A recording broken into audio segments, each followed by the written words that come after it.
My name is Bonnie Lilienfeld, and I'm the curator at the Sandwich Glass Museum and Historical Society here in Sandwich, Massachusetts.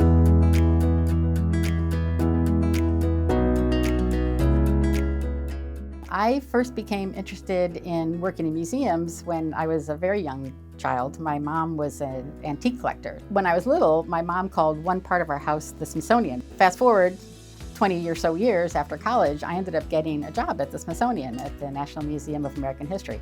And I started out as a collections manager and worked my way up to curator and then eventually to be the associate director for the curatorial department in charge of all the curators at the museum, so about 50 people or so. And then I retired last year and came to the Sandwich Glass Museum to volunteer. But when Olivia said she was leaving, Mary asked me if I'd be interested in taking on the curatorial job. So, and I was. It was a very short retirement, so I'm really enjoying my time here now at the Glass Museum. My previous experience really has a big impact on my approach here at the Glass Museum and Historical Society. In addition to my experience with glass and history of glass making and use in the United States, I also bring a multidisciplinary approach where I look at various aspects of history and try to figure out, how that influenced the making of glass and the town of Sandwich, and how sandwich and glass making influenced the rest of the world. I'm really excited to join the Sandwich Glass Museum right now because I think they're really at a unique period. They have this wonderful, rich tradition of historic collections, but in the last 20 years or so, they've really been building up their contemporary glass collections. They started doing these demonstrations every hour on the hour when the museum's open. And our director, Mary Child, is growing the educational aspects of the museum. So she's in the process of hiring an educator who will help develop more and more programs. And so, I feel like this is a really exciting time to be here.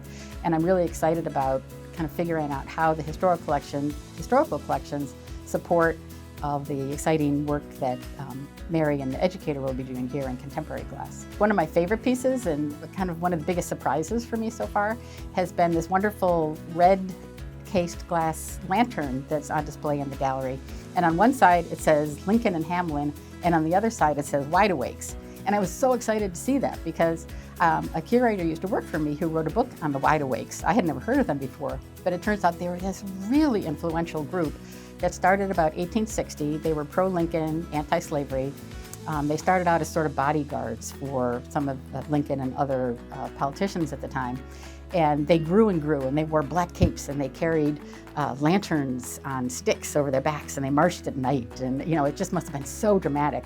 And according to John Greenspan, who wrote this big book on Wide Awakes, they were actually one of the leading factors that helped push the United States into the Civil War. So I just think it's amazing that we have this piece here. It's completely rare. There's nothing else like it. It just tells a wonderful story about American history, sandwich history, and glass history. I think that this museum has a big role to play in the broader sandwich community. There are so many historic sites here, between the Hoxie House and the Grist Mill and the Heritage Museum and just, the Nye Museum, so many wonderful places. And I've met a couple of the people. I've met someone from the Nye Museum, and I've worked a little bit with Jen Ratliff at the Public Library, but I'm looking forward to meeting people from these other cultural institutions. Where I came from, we worked very collaboratively and, to try to tell the story of American history, and I'm hoping that the various cultural institutions here can work together. We do already some, I think, but it would be great to be able to work together even more to tell a really full story of the history of Sandwich.